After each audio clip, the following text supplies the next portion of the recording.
യൂട്യൂബിൽ ഫ്രൂട്ട്സ് പ്ലാന്റിൻ്റെ വീഡിയോ കാണുമ്പോഴും ഓരോരുത്തരും പഴച്ചെടികൾ നട്ടുപിടിപ്പിച്ചത് കണ്ടപ്പോഴും എനിക്കും കുറച്ച് തൈകൾ മേടിച്ചിടാൻ വളരെയധികം ആഗ്രഹം തോന്നി. ജൂൺ 5 പരിസ്ഥിതി ദിനത്തിൻ്റെ അന്ന് എന്തെങ്കിലും തൈകൾ നടന്ന പതിവ് എനിക്കുണ്ട്. അങ്ങനെ മേടിച്ച് നട്ട കുറച്ച് ഫ്രൂട്ട്സിൻ്റെ പഴച്ചെടികളാണ് ഈ കാണിക്കുന്നത്. ചിലത് 2 വർഷം ആയതും പിന്നെ കഴിഞ്ഞ വർഷം നട്ടതും. ഇതൊരു സ്റ്റാർ ഫ്രൂട്ടാണ്, മധുരമുള്ളത്. തൈ മേടിക്കുമ്പോൾ തന്നെ അതുമ്മ പൂവുണ്ടായിരുന്നു. പിന്നെ ആ വർഷം തുടങ്ങി കായ പിടിച്ച് തുടങ്ങി. പഴുത്ത് വരുമ്പോൾ ചെറിയൊരു മഞ്ഞ കളറിലായിട്ട് വരും. നമുക്ക് ഇടയ്ക്ക് കഴിക്കാനായിട്ട് നല്ലതാണ്. ഇത് സീറ്റമ്പഴം, 1 വർഷമായ തൈയാണ്. 2 കൊല പൂത്ത് കായ പിടിച്ച് കണ്ണിമാങ്ങ പരുവത്തിൽ ആയിട്ടുണ്ട്. പിന്നെ പൂത്ത് നിൽക്കുന്നതാണ് ഈ കാണുന്നത്.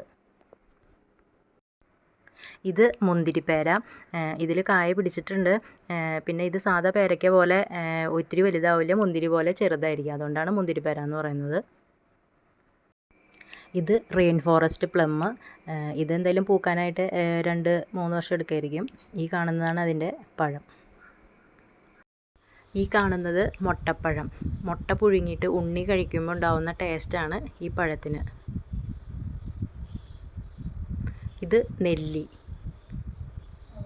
ഈ കാണുന്നത് വെൽവെറ്റ് ആപ്പിൾ. ഇതിൻ്റെ പഴത്തിന് വലിയ ടേസ്റ്റൊന്നുമില്ല എന്ന് പറയണത് നമുക്കറിയില്ലായിരുന്നു. തൈ മേടിച്ച് വെച്ചു. ഇതാണ് അതിൻ്റെ പഴം. ഈ കാണുന്നത് ഇസ്രായേലത്തി.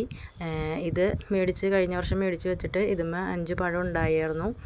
നല്ല ടേസ്റ്റാണ്. ഇതാണ് അത്തിപ്പഴം. ഈ കാണുന്നത് ഒടിച്ചുകുത്തി നാരകമാണ്. ഇത് പൂത്തിട്ട് ഒരു കായ മാത്രം പിടിച്ചു, ബാക്കിയൊക്കെ കൊഴിഞ്ഞു പോയി. ആദ്യമായിട്ട് പൂത്തതാണ്. ഇപ്പം അത് കൊമ്പൊടിച്ച് നിർത്തിയേക്കാണ്. ഇത് സപ്പോട്ട കൃഷിഭവനിൽ നിന്ന് കിട്ടിയതാണ്. ഏതെന്നാന്ന് അറിയില്ല. പിന്നെ ഇത് ഉള്ളിച്ചാമ്പ, നമ്മുടെ നാടൻ ചാമ്പയാണ്. ഇതിൽ നന്നായിട്ട് ചാമ്പയ്ക്ക ഉണ്ടായിരുന്നു. ഇത് ചെറിപ്പഴം, ബേക്കറിയിൽ നിന്നൊക്കെ നമ്മൾ മേടിക്കുന്ന റെഡ് കളറുള്ളത്. ഇത് വെസ്റ്റ് ഇന്ത്യൻ ചെറി, ചെറിയ പുളിയുള്ള പഴമാണ്. ഇത് ചെറിയ തൈ മേടിച്ച് നട്ടാൽ തന്നെ പെട്ടെന്ന് കായ പിടിച്ച് ഒരുപാട് ഉണ്ടാകും. ഇത് സ്ട്രോബെറി പേര, 2 കളറുണ്ട്, ചുമപ്പും മഞ്ഞയും. ഇത് മഞ്ഞയാണ്. ഇതാണ് അതിൻ്റെ പഴം. ഇത് പീനട്ട് ബട്ടർ. ഇതിൻ്റെ പഴം തൊലിയോടുകൂടി നമുക്ക് കഴിക്കാം. മഴക്കാലം ആയതുകൊണ്ട് ഇത് പ്രൂൺ ചെയ്ത് നിർത്തിയേക്കണതാണ്. ഈ കാണുന്നത് ബനാന സപ്പോട്ട. സപ്പോട്ട പലതരത്തിലുണ്ട്. ഇവിടെ ഉള്ളത് ക്രിക്കറ്റ് ബോളുണ്ട്, ബനാന സപ്പോട്ട, തായ് ജംബോ, പിന്നെ വേറെ കൃഷിഭവനിൽ നിന്ന് കിട്ടിയ തൈ. ഇത് വെള്ളച്ചാമ്പ. ഇത് സ്വീറ്റ് ലൂബി. പിന്നെ മാവിൻ്റെ തൈകളാണ് ബെങ്കനപ്പള്ളി, കൊളമ്പ്, സിന്ദൂരം. പിന്നെ ഈ കാണുന്നത് ഓൾ സീസൺ. ഇതിൽ നന്നായിട്ട് മാങ്ങയുണ്ടായിരുന്നു. ഇത് മാതളം, പൂവിട്ട് കായ പിടിച്ച് കൊഴിഞ്ഞു പോയി. ഇപ്പോൾ പ്രൂൺ ചെയ്ത് നിർത്തിയതാണ്. ഇത് ബേറാപ്പിൾ റെഡ്, പിടിച്ചിട്ടുണ്ട്, കായ പിടിച്ചിട്ടുണ്ട്. കായ പഴുത്ത് കിട്ടിയിട്ടില്ല. പിന്നെ ഇത് പച്ച ബേറാപ്പിൾ. ഇതിൻ്റെ പഴം കഴിച്ചിട്ടുണ്ട്. നല്ല ആപ്പിൾ കഴിച്ച് തിന്നണ പോലെ തന്നെ ടേസ്റ്റാണ്. ഇതാണ് ആ പഴം. ഇത് മനില ടെന്നീസ് ബോൾ ചെറി, കായ ഉണ്ടായതാണ്. നന്നായിട്ട് കറുത്ത കളറിലായാലാണ് നമുക്ക് തിന്നാൻ ടേസ്റ്റ് ഉണ്ടാവുള്ളൂ. ഈ കാണുന്നത് കറുത്ത ഞാവൽ, അത് ബെഡ് തൈയാണ്. ഈ കാണുന്നത് ബ്രസീലിയൻ മൾബറി, സാധാരണ മൾബറിയേക്കാൾ നല്ല നീളമുള്ളതും നല്ല മധുരമുള്ളതുമാണ്. ഇത് തായ് ജംബോ സപ്പോട്ട, പൂവിട്ടിട്ടുണ്ട്, കായ പിടിക്കണുള്ളൂ. നല്ല വലിപ്പമുള്ള പഴമാണ് ഇത്, തായ് ജംബോ സപ്പോട്ട. ഈ കാണുന്നത് വൈറ്റ് ഞാവൽ, ഇതിൽ പൂവിട്ടിട്ടില്ല. പിന്നെ ഈ കാണുന്ന അബിയു ആണ്. അബിയു 2 എണ്ണം മേടിച്ച് വെച്ചിട്ടുണ്ട്. ഒന്ന് 1 വർഷമായ തൈയും മറ്റേത് 2 വർഷമായതാണ്. കശുമാവാണ്, പൂവിട്ടതാണ്. ഇത് ബൊറോളി ജാമുൻ. ഇത്തിരി സാധാരണ ഞാവലിനേക്കാൾ വലിപ്പമുള്ള കായാണ് ഇതിലുണ്ടാവുന്നത്. ഇത് കാലാപ്പാടി മാവ്, ഈ വർഷം മാങ്ങ ഉണ്ടായി പറിച്ചു. ഇതൊരു പേരയാണ്, VNR ഗുവ.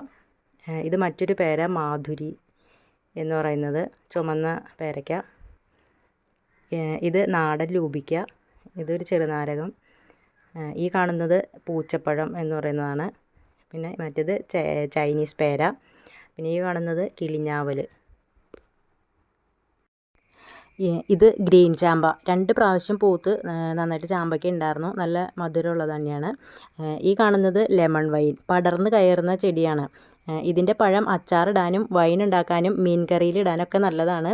ഇതിൻ്റെ വീഡിയോ നമ്മുടെ ചാനലിലുണ്ട്. ഇത് സീതപ്പഴം, നല്ല മധുരമുള്ളതാണ്. ഇത് വേറൊരു ആപ്പിൾ ചാമ്പയാണ്, പൂവുണ്ടായിട്ടുണ്ട്. പിന്നെ ഈ കാണുന്നത് വെരിഗേറ്റഡ് ലെമൺ, ഇതിൽ നന്നായിട്ട് കായ ഉണ്ടാവുന്ന, കായയുടെ പുറന്തൊലിയും ഈ കളറായിരിക്കും എന്നൊക്കെ പറഞ്ഞാണ് ഇതിൻ്റെ തൈ മേടിച്ച് വെച്ചേക്കണത്. ഇതിൽ നാരങ്ങ ഉണ്ടാകുമ്പോൾ വീഡിയോ ചെയ്യാം. ഈ പഴച്ചെടികളെല്ലാം നമ്മുടെ കാലാവസ്ഥയിൽ നന്നായിട്ട് വളരും. മുറ്റത്ത് സ്ഥലമില്ലാത്തവർക്ക് വലിയ ചട്ടികളിൽ ടെറസിൽ നട്ടുപിടിപ്പിക്കാം. പോഷകസമൃദ്ധവും ഏറെ രുചികരവുമായ കുറച്ച് പഴച്ചെടികൾ നമ്മളെല്ലാവരും വീട്ടിൽ നട്ടുപിടിപ്പിക്കേണ്ടതാണ്.